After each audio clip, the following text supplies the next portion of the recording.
High বন্ধুরা, পুস creation চ্যানেলে তোমাদের সকলকে জানাই আবার স্বাগত। বন্ধুরা, প্রত্যেক দিনের মতো আজকে আমি নিয়ে চলে এসেছি তোমাদের জন্য একটি ভিডিও। আজকে ভিডিওটি হলো তোমাদের যেমন পরশুদিন আমি পড়িয়েছিলাম ইতিহাস সম্পর্কিত কিছু শর্ট কোয়েশ্চেন যেগুলো খুব ইম্পর্টেন্ট, সেইগুলোই আজকে পড়াবো আমি। পার্ট 2, ইতিহাসের পার্ট 2 এটা আজকে ধরে নাও তোমরা। প্রথম দিন যে আমরা 16টা কোয়েশ্চেন পড়েছিলাম, তো 17 নম্বর থেকে আজকে শুরু করছি, ঠিক আছে? কোয়েশ্চেনগুলো খুব ইম্পর্টেন্ট, তোমরা দেখে আসো, বুঝতেই পেরেছো। তো আমি শুরু করছি। এইভাবে আমি তোমাদের সম্পূর্ণ প্রশ্ন উত্তর প্রত্যেকদিন ভিডিও দিয়ে আমি তোমাদের দিয়ে দেবো। আর তোমরা সবগুলোকে পয়েন্ট নোট করে অবশ্যই ডায়েরিতে লিখে রেখে দেবে। না রাখতে চাইলে আমার ভিডিওটিকে ডাউনলোড করে নেবে, তাহলে তোমরা পেয়ে যাবে। আর আমার ভিডিওটি ভালো লাগলে ভিডিওটিকে লাইক এবং শেয়ার অবশ্যই করো, এবং নতুন বন্ধু থাকলে চ্যানেলটিকে সাবস্ক্রাইব করো। ব্যাস এটুকুই বলার ছিল। এবার শুরু করছি ভিডিওটি। দেখো, কে পাটলিপুত্র নগরী স্থাপন করেন? পাটলিপুত্র নগরী কে স্থাপন করেন? উদয়ী। হস্য দ অন্তস্তয়ে দীর্ঘী উদয়ী। কে পাটলিপুত্র নগরী স্থাপন করেন? উদয়ী। মগধে কোন রাজার উপাধি ছিল শ্রেণিক? বিম্বিসার। মগধে কোন রাজার উপাধি ছিল শ্রেণিক? রাজা বিম্বিসারের। বয়হস্যি ময় বয়হস্যি বিম্বি দন্তসহায়কার সা বয়সনরা সার এর। কোন রাজ্যকে কেন্দ্র করে ভারতের প্রথম সাম্রাজ্য গঠিত হয়? কোন রাজ্যকে কেন্দ্র করে ভারতের প্রথম সাম্রাজ্য গঠিত হয়? মগধ রাজ্যকে। মগধ রাজ্য বৈষ্ণবরায়কার রা বর্গের জয় জফলা রাজ্যকে। কোন রাজা কুণিক উপাধি ধারণ করেন? অজাতশত্রু। রাজা অজাতশত্রু। অবর্গের জয় আকারে জাত অজাতশত্রু তালবস্য তয় রফলা দীর্ঘ। কোন রাজা কুণিক উপাধি ধারণ করেন? রাজা অজাতশত্রু। দ্বিতীয় পরশুরাম কাকে বলা হয়? দ্বিতীয় দ্বিতীয় বানানটা আমি তোমাদের বলে দিচ্ছি একবার। দয় বয় হস্যি দ্বি তয় দীর্ঘি অন্তস্থ দ্বিতীয়। এখানে কিন্তু বয়ের উচ্চারণটা দেখছো, এটা হবে না। এইসব বলে দিলাম, যেহেতু আমার অনেক বন্ধুরা বানান দেখো, সেহেতু বলে দিলাম। যাই হোক, এবার করছি। দ্বিতীয় পরশুরাম কাকে বলা হয়? মহাপদ্ম নন্দকে। হ্যাঁ মহাপদ্ম পদয়ময় পদ্ম ন দন্ত নয় দয় নন্দ কয়গারে কে। মহাপদ্ম নন্দকে কি বলা হয়? দ্বিতীয় পরশুরাম। কোন বৌদ্ধ সন্ন্যাসীর কাছে অশোক বৌদ্ধ ধর্মে দীক্ষিত হন? উপগুপ্তর কাছে। বৌদ্ধ সন্ন্যাসী উপগুপ্তর কাছে রাজা অশোক বৌদ্ধ ধর্মে দীক্ষিত হন। উপগুপ্ত হস্য প উপগুপ্ত গয় হস্য পয় তয় বয়সনরা উপগুপ্তর কাছে। চন্দ্রগুপ্ত মৌর্যের রাজত্বকালে কোন গ্রিক দূত এদেশে আসেন, মানে আমাদের ভারতবর্ষে আসেন? গ্রিক দূত গয়রাফলা হস্যি গ্রিক অগ্রিক দয় দীর্ঘত গ্রিক দূত মেগাস্থিনিস। ময়কারে মে গয়াকার গা মেঘা দন্ত শয় হস্যি দন্ত নয় হস্যি দন্তস্ব মেঘাস্থিনিস। চন্দ্রগুপ্ত মৌর্যের রাজত্বকালে গ্রিক দূত মেগাস্থিনিস ভারতে আসেন। অর্থশাস্ত্রের রচয়িতা কে? কৌটিল্য। কয়ৌকারে কৌটয় হস্যি লয় জফলা অজাত। অর্থশাস্ত্রের রচয়িতা কে? কৌটিল্য। কয়ৌকারে কৌটয় হস্যি লয় জফলা আমি আবার করে অর্থশাস্ত্রকে অজাতই বলছি।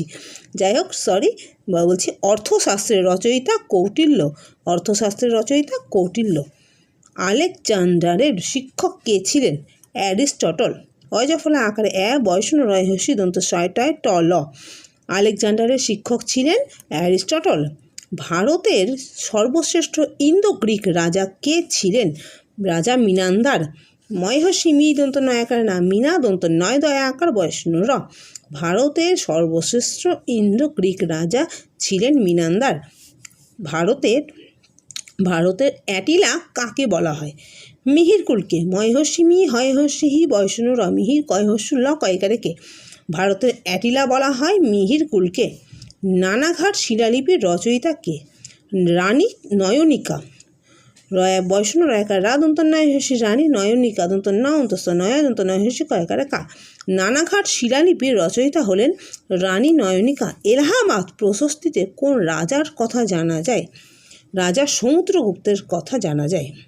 দন্ত সময় হস্য সমুদ্র দয় রফলা সমুদ্র গয় হস্য পয়তয় একার বয়সন সমুদ্রগুপ্তের এলাহাবাদ প্রশস্তিতে রাজা সমুদ্রগুপ্তের কথা জানা যায়।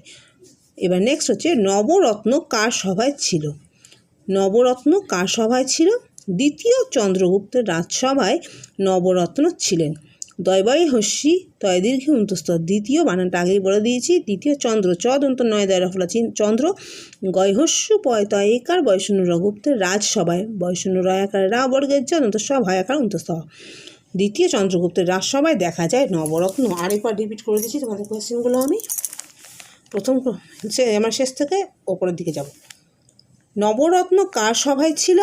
দ্বিতীয় চন্দ্রগুপ্তের সভায়। এবার এলাহাবাদ প্রশস্তিতে কোন রাজার কথা জানা যায়? সমুদ্রগুপ্তের। নেক্সট কোয়েশ্চেন, নানাঘাট শিলালিপির রচয়িতা কে? রানী নয়নিকা। ভারতের অ্যাটিলা কাকে বলা হয়? মিহিরকুলকে। ভারতের সর্বশ্রেষ্ঠ ইন্দো গ্রিক রাজা কে ছিলেন? রাজা মিনান্দার। আলেকজান্ডারের শিক্ষক কে ছিলেন? অ্যারিস্টটল। নেক্সট, অর্থশাস্ত্রের রচয়িতা কে? কৌটিল্য। চন্দ্রগুপ্ত মৌর্যের রাজত্বকালে কোন গ্রিক দূত এদেশে আসেন বা ভারতে আসেন? মেগাস্থেনিস। কোন বৌদ্ধ সন্ন্যাসীর কাছে অশোক বৌদ্ধ ধর্মে দীক্ষিত হন? বৌদ্ধ সন্ন্যাসী উপগুপ্তর কাছে। দ্বিতীয় পরশুরাম কাকে বলা হয়? দ্বিতীয় পরশুরাম বলা হয় মহাপদ্মনন্দকে। কোন রাজা কুনিক উপাধি ধারণ করেন? রাজা অজাতশত্রু। কোন রাজ্যকে কেন্দ্র করে ভারতের প্রথম সাম্রাজ্য গঠিত হয়? মগধ রাজ্যকে। মগধে কোন রাজার উপাধি ছিল শ্রেণী? বিম্বিসার। কে পাটলিপুত্র নগরে স্থাপন করেন? উদয়ী। তো ঠিক আছে বন্ধুরা, দেখলে আমি আর কতগুলো কোয়েশ্চেন তোমাদেরকে দিলাম, খুব ইম্পর্টেন্ট কোয়েশ্চেনগুলো অবশ্যই দেখে নিও, প্রশ্ন উত্তরগুলো তোমরা অবশ্যই পড়ে নিও, আর পারলে ডায়েরিতে নোট করে নিও। আজ এই পর্যন্ত ভিডিওটি করলাম, দেখা হচ্ছে পরের ভিডিওতে। আবার আমি ইতিহাস সম্পর্কিত কোয়েশ্চেন তোমাদের জন্য নিয়ে আসবো। তোমরা যদি এখন কেউ আমাকে কমেন্ট করে জানাওনি তোমাদের কেমন লাগছে, বারবার করে রিকোয়েস্ট করছি জানাবে। এই ইতিহাস প্রশ্ন উত্তরগুলো যে আমি তোমাদেরকে দিচ্ছি, এটা কি তোমাদের আদৌ ভালো লাগছে না লাগছে না? এটা তো ভালো লাগারই কথা, না লাগার কোনো কথাই নাই। যদি তোমরা দেখো তাহলে অবশ্যই তোমাদের ভালো লাগবে। তো রিকোয়েস্ট করছি ভিডিওটি অবশ্যই দেখো বন্ধুরা, সঙ্গে থেকো, পাশে থেকো। আর যদি কিছু বলার থাকে কমেন্ট সেকশনে অবশ্যই জানিও। আজ এই পর্যন্ত, দেখা হচ্ছে পরের ভিডিওতে।